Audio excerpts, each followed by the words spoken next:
우리는 이 일상생활과 신앙생활을 해 나가면서 수많은 유형의 인간 유형을 만나게 됩니다.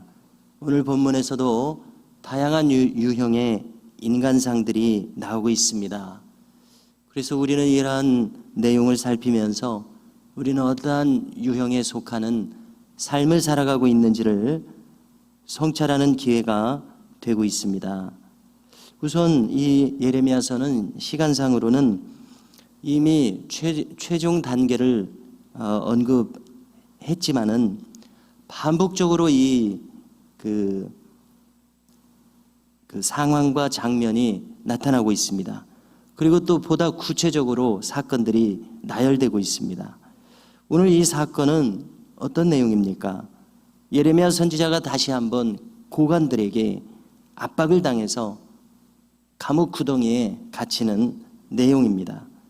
그래서 예루살렘 성과 온 유다가 멸망하기 전에 이제 역사 기록은 18개월 동안 이 성이 포위되었다고 기록하고 있는데 바로 그 기간 동안의 일입니다.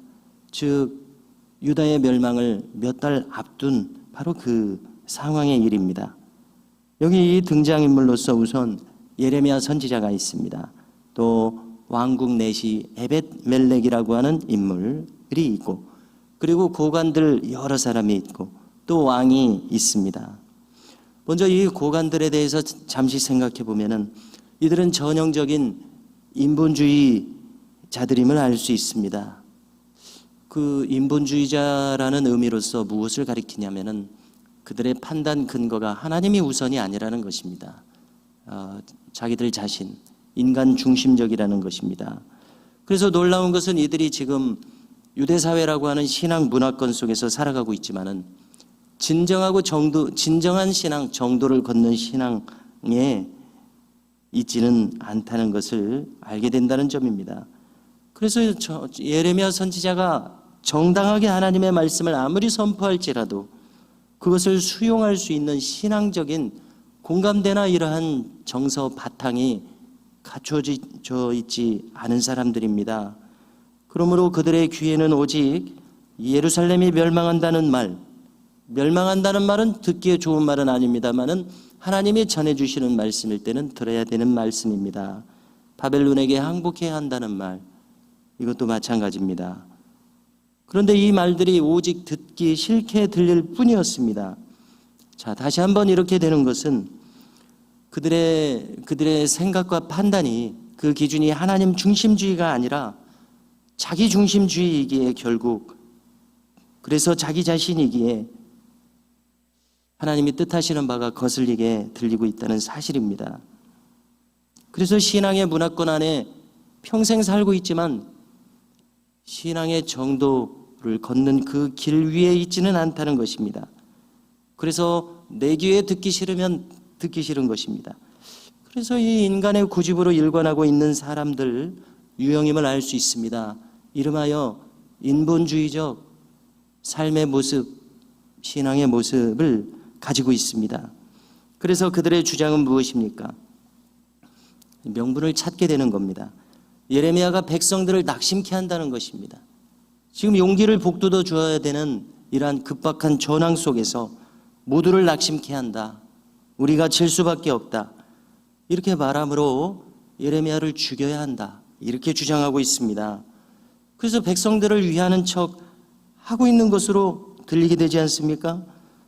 그러나 여기에 하나님 중심주의적 판단에 입각한 것이 아니므로 하나님 없는 위민 또는 애민은 또 다른 그 죄성의 발로일 뿐이다. 이리 판단됩니다. 그래서 사람을 위하고 인권을 위하는 척하지만은 하나님의 기준이 아닌 인간의 죄성이 발현되는 한 일환인 것임을 알 수 있습니다. 그래서 우리가 근래에 한국의 문화 속에서 또 세계 각국의 최신 문화 속에서 나타나는 인권운동 중에 하나가 바로 지금 문제가 되고 있는 이 동성애 인권운동 아닙니까? 바로 이것이 그러한 태도입니다. 그들의 주장은 인권을 내세우고 있어서 일견 옳은 듯 해 보이지만은 하나님 경외를 버린 판단에 불과합니다. 하나님께 순종하고자 하는 마음은 전혀 삭제한 채 내리는 판단에 불과한 것을 알 수 있습니다. 둘째로 시드기야 왕과 같은 사람 유형입니다. 그는 예레미야를 죽이자는 말에도 동조하고 살리자는 말에도 동조하고 있습니다. 그러므로 그는 자기 줏대가 없는 인물이며 또 왕의 자리는 얼마나 책임이 막중한 자리입니까? 책임을 회피하는 인물입니다.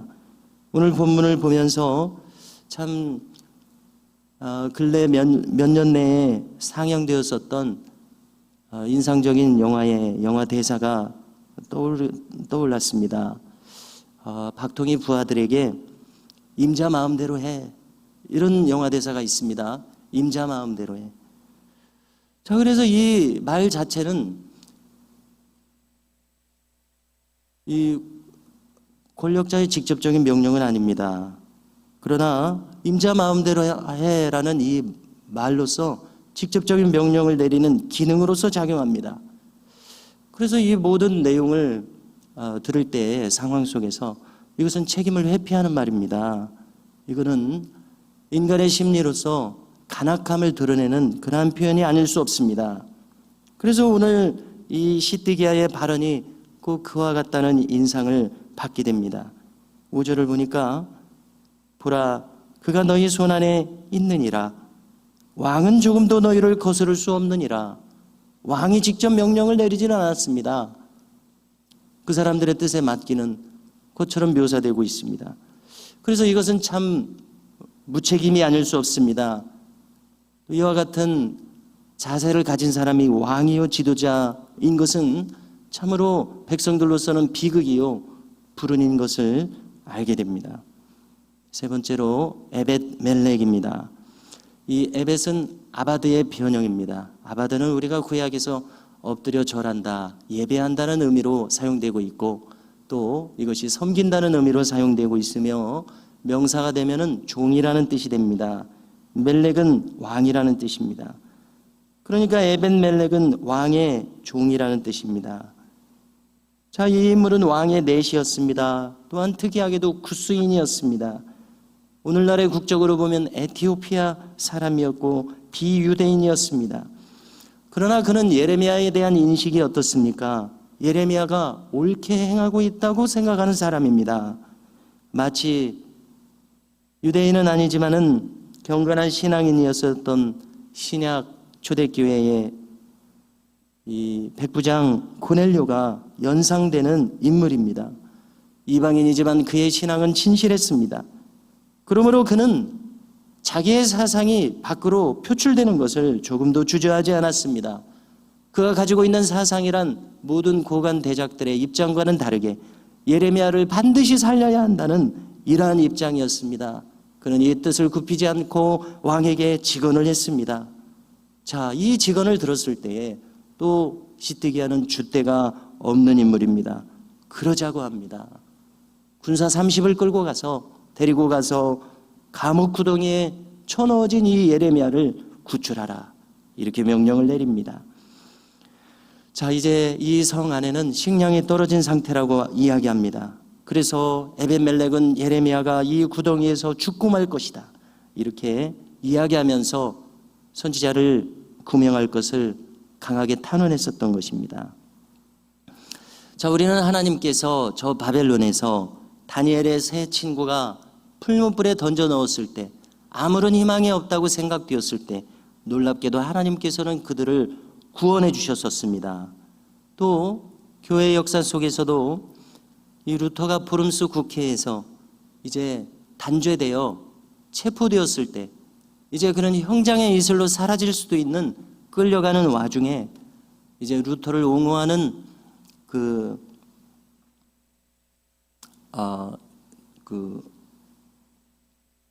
이 제후 중에 한 사람이 긴급한 군사작전을 투입하게 하셔서 그를 전격적으로 구명하는 일이 있었습니다. 그래서 역사가 계속 이어졌습니다. 자, 여기 이제 예레미야가 구덩이에 갇혀 있게 될 때에 에벳멜렉의 이 움직임이 아니었으면은 이제는 죽을 수밖에 없는 이러한 상황이었었습니다. 근데 하나님께서는 이제 예레미야를 살릴 수 있는 위치에 있는 에벤멜렉을 감동하게 하사 자기의 생명도 무릅쓰고 고관 대작들과 맞서는 것을 무릅쓰고 예레미야를 구명하게 하셨습니다. 그래서 생각해 볼 때에 아직 해야 할 일이 있는 사람들, 아직 사명에 있는 사람들이기에 이러한 절체절명의 상황 속에서 하나님은 위기를 벗어나게 하셨다는 것입니다.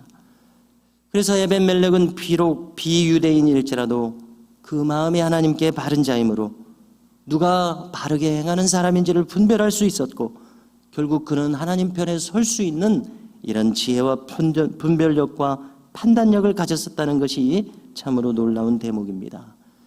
그리고 마지막은 예레미야와 같은 인물입니다. 자, 우리가 그의 모든 기록된 이 예레미야서 내용을 쭉 함께 살펴볼 때에 그에게는 간사함이 없습니다. 저 왕과 같이 비겁한 언행이 없습니다. 말 바꾸기도 없습니다.